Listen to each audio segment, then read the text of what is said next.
Somewhere inside GM in the late 1980s, a small group of engineers built a V12 Corvette that nobody was supposed to know about, funded it under a cover story, and produced a car that ran an 11.6-second quarter mile before the project was quietly buried.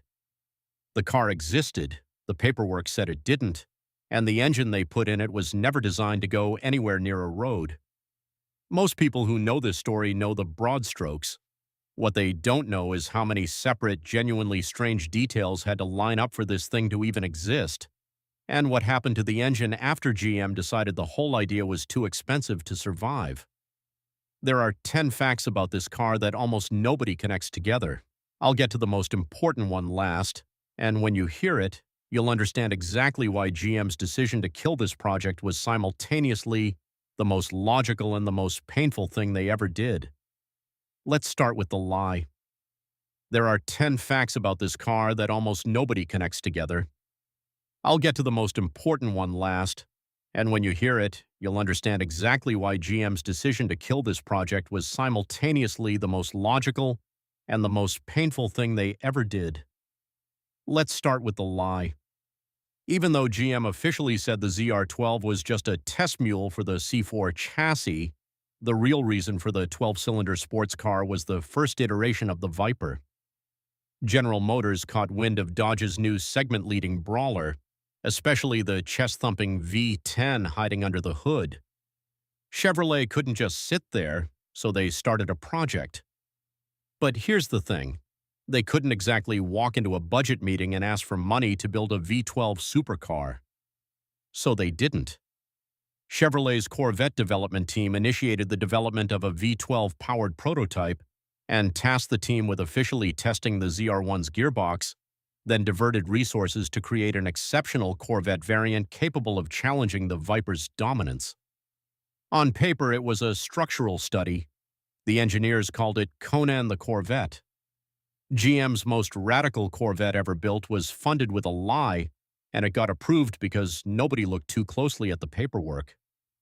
Now, if you're going to secretly build a V12 Corvette, you need an engine.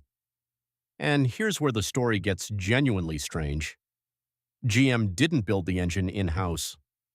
Ryan Falconer Industries, a relatively well-known establishment building engines for marine vehicles and large trucks, was contacted to stuff an engine into the C4 Corvette. One man, one shop in Arizona, and the reason GM trusted this particular one-man operation is because of what Ryan Falconer had already done. Falconer cut his teeth in the 1960s on Andy Granatelli's Novi-powered Indy cars and later worked for Shelby American on the Cobra and GT40 racing projects. His client list read like a motorsport hall of fame: Mario Andretti, Al Unser, Jackie Stewart, Parnelli Jones. Graham Hill won the Indianapolis 500 with an engine Falconer built. So when GM needed someone to build the most ambitious engine program they'd attempted in decades, they outsourced it to the guy who had quietly been building legendary engines for decades without most people ever knowing his name.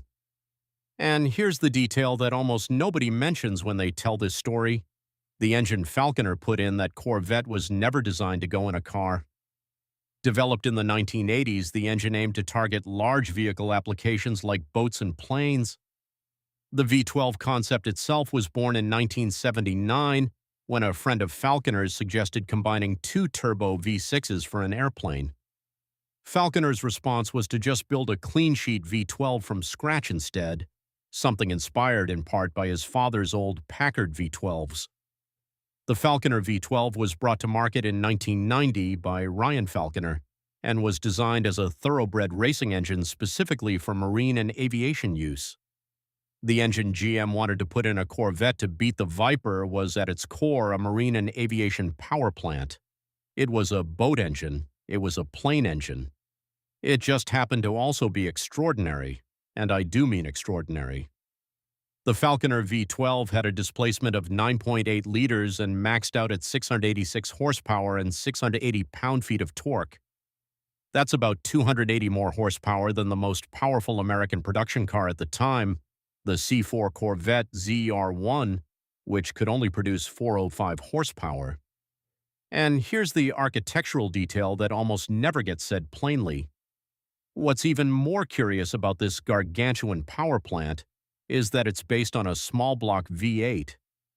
The engine GM positioned against Ferrari and Lamborghini was, at its mechanical core, a close cousin of the big block sitting in millions of Chevy pickups. The difference between a work truck engine and a potential supercar engine turned out to be 4 extra cylinders in the Wright builder. Now, getting that engine into a Corvette was its own problem. Falconer's engine was 8.8 inches longer than the LT5, which meant the Falconer Corvette would need to be stretched to accommodate the extra length. Chevrolet sent one over to Sports Fab in Wixom, Michigan to stretch the Corvette a whole 8 inches to accommodate the massive V12. GM's own engineering team couldn't make it fit, so they called a body shop in Michigan. America's potential V12 supercar got its nose job from an outside contractor. Keen eyes can spot the longer hood of the Corvette ZR-12, especially when seen in profile against a standard Corvette. But most people who saw it didn't notice, because what they were looking at instead were the side pipes. When used in the C4, Chevrolet even added side pipes to test out that Viper look, only to ultimately cancel the ZR-12 project. Think about that for a second. The team building a Corvette to destroy the Viper deliberately styled it to look like the Viper. They were taunting Dodge with its own aesthetic. And thanks to 4 additional cylinders and straight-through pipes with no mufflers, the sound was described by Motor Trend as Satan's own serenade. The exhaust collectors were cut directly through the front fenders. There were no mufflers, no filters, just straight-through pipes off the headers routed out the sides of the car. Whatever you think a V12 Corvette sounds like, it was louder than that. And here's the part that makes everything else more complicated. When it came time to actually test the car in front of people, it didn't go perfectly. The ZR-12 prototype was far from perfect as a roadworthy car. When the Falconer Corvette made some test runs for the media at Arizona's Firebird Raceway, the day was cut short due to the engine overheating. A car built to humiliate the Viper couldn't survive a full media day without breaking down. That's the humiliating part. Here's the part that makes it worse for Dodge. According to a period test by Motor Trend, the ZR-12 prototype did the quarter mile in 11.6 seconds at 133 mph. Dodge claimed the 1993 Viper could run the quarter mile in 12.9 seconds at 113 mph.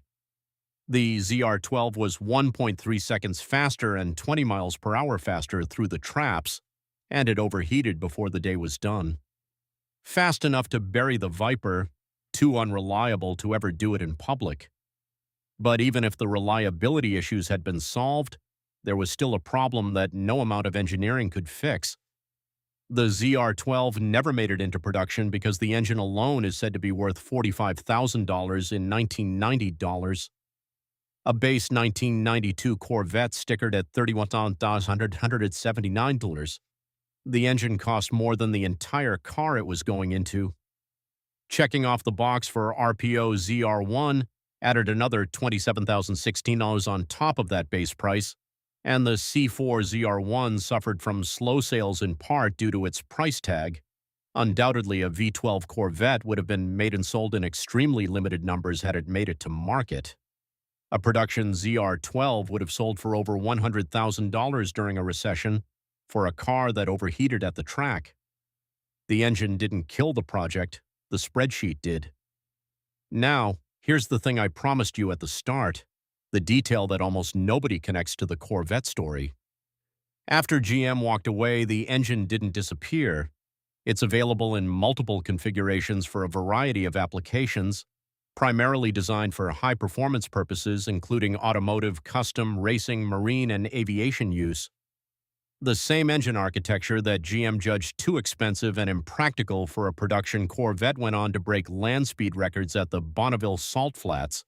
A twin-turbocharged version making 300 horsepower shattered the Class EBGS record, raising the bar from 290 mph all the way to 317.7 mph. And simultaneously, a version of this engine was being bolted into a 3/4 scale replica of a P-51 Mustang, built to compete against actual warbirds at the Reno air races. The engine GM said was too much is still being commissioned by custom builders today. The engine is still being produced. You can still buy one. GM couldn't afford to use it. Custom builders are still lining up for it 30 years later.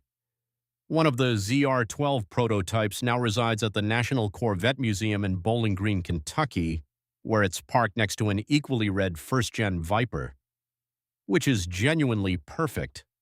The car that was built in secret to destroy the Viper now sits next to one for eternity in a museum, both of them frozen in time, neither one having actually won the fight. So here's what this whole story really is. GM secretly funded a V12 Corvette by disguising it as a chassis study. They outsourced the engine to a one-man Arizona shop run by a man who had already built engines for indie legends. That engine was originally conceived for an airplane. It couldn't fit in a Corvette without a body shop stretching the nose 8 inches. The side pipes were deliberate psychological warfare against Dodge. It ran an 11.6-second quarter mile and then overheated before the cameras could properly capture it. And the engine that GM decided was too expensive to produce went on to set a 317 mph land speed record and power a replica W-2 fighter plane at an air race. What killed the ZR-12 wasn't a lack of ambition, it wasn't a lack of performance, it was a $45,000 engine, a recession, and a spreadsheet. The most interesting Corvette ever built died on a line item. If you've never gone down the rabbit hole of secret GM prototypes from this era, there's a whole world of cars that almost existed, and some of them are even stranger than this one. The video on your screen right now goes deep on another one of them. Drop a comment below telling me which secret American prototype you think deserved to actually reach production, because I genuinely want to know, and if enough of you say the same car, that's the next video. Subscribe if you want to be there when it drops, because these are the stories that don't show up anywhere else.